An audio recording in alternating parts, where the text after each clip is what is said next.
If this high school track and field athlete, Alana,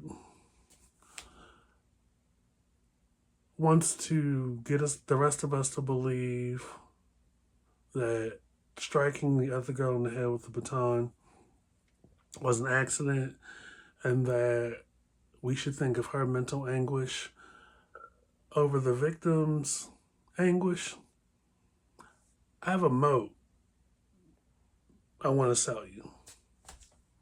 All right, you white motherfuckers, all eyes on me.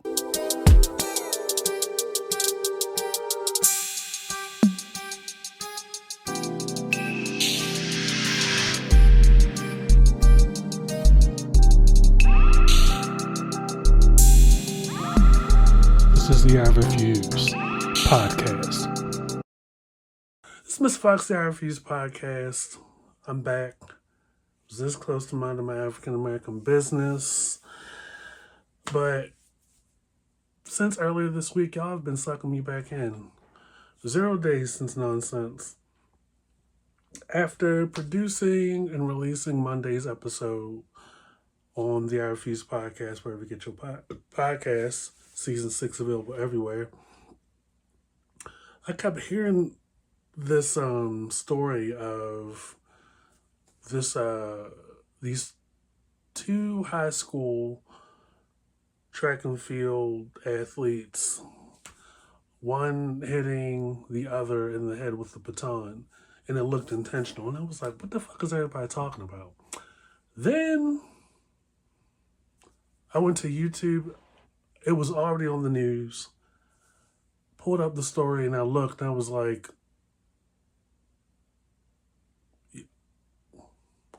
that was definitely intentional.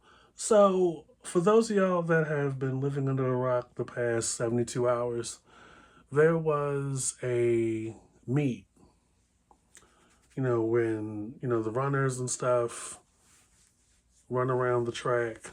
It's like a major event and it's a relay race. So, you pass the baton or whatever. The two girls in question, the girl that had the baton, they both were running at the same time, at the same chapter of the race. They each had a baton, I believe, and they were supposed to relay to the next person. The senior was on the inside of the track, had the baton.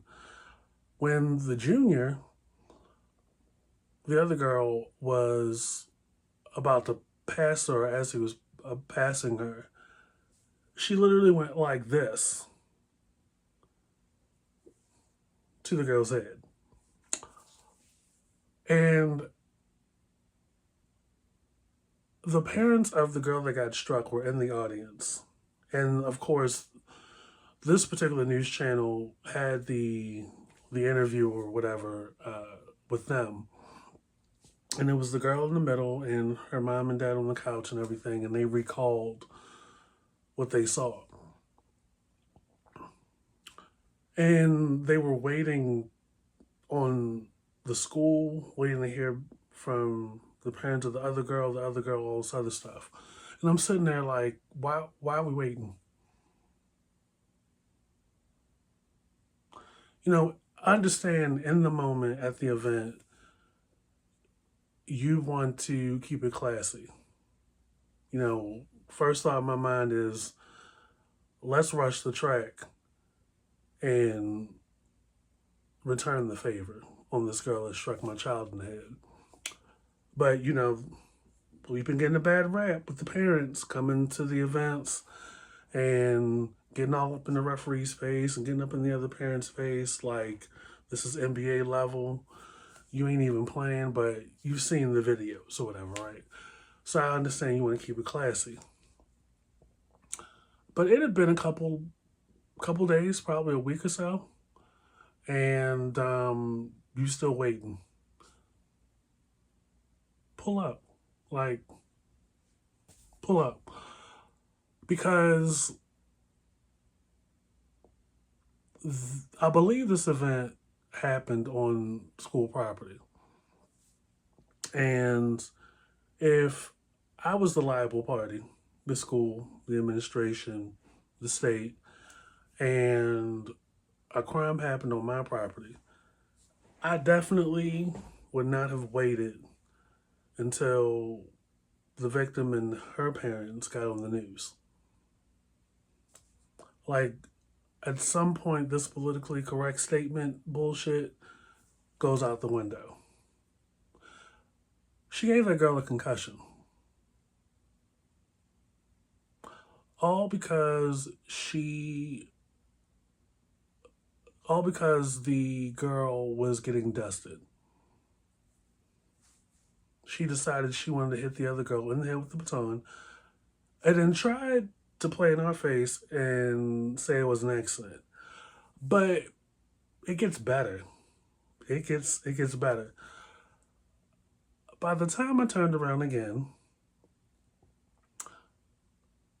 this girl, the girl that actually committed the crime, like let's let's keep it a bean, committed the crime on the other girl. After the girl had went on the news and said, she got a concussion, her parents were witnesses and everything. Y'all had the girl that hit her in public crying on the mic, playing in her face, trying to convince us that she's the victim.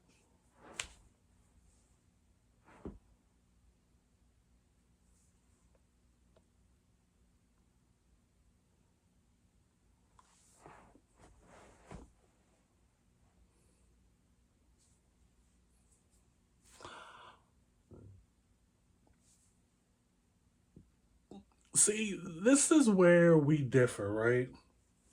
Like, this is very much giving gentle parenting. I'm thinking the girl that actually hit her is raised by her grandparents or surrounded by a lot of people that never tell her no. And because what I saw was definitely the art of manipulation. Like, had you just kept it at hearsay, where the news channels and people were reporting that you were trying to like spin it that it was an accident and not actually came out in public and put on this performance, it probably would have died down. But you out here giving performances in public, in front of crowds, giving these crocodile tears, not one tear fell, and trying to make yourself the victim. And on top of that, she's on the news talking about, well, yeah, her emotional anguish. What about my mental anguish? It's the consequence for doing stupid shit. Like, you went down to the track meet and, in an arena that was full of people. And we all saw the same thing. Which to me, you didn't like that this girl was dusting your ass. Because y'all weren't even on the same team. See, the relay is that each person in each lane run at the same time to the next group of people to pass the baton. You didn't like that that girl was a couple of centimeters in front of you in a separate lane, so you decided to strike her in the head and gave her a concussion.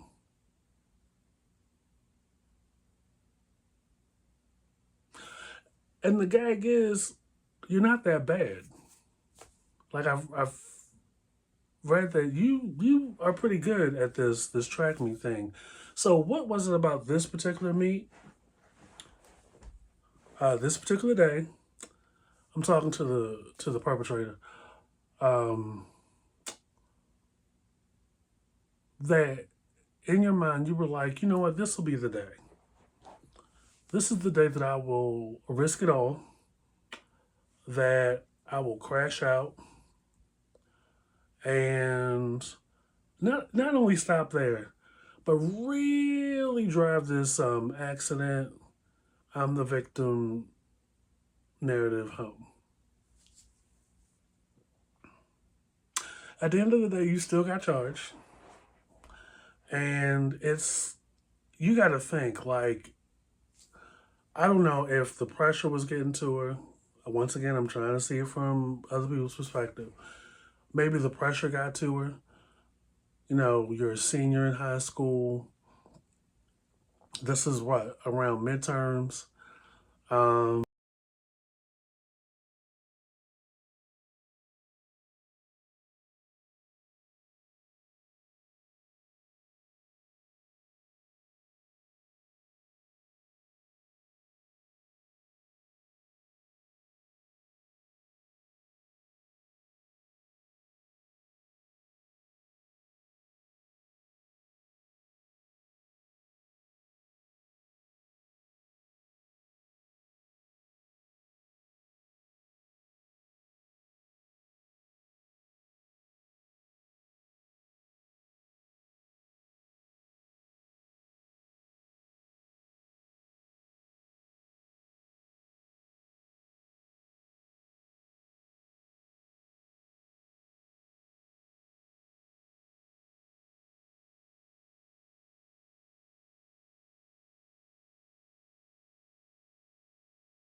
Fendi, like the bag.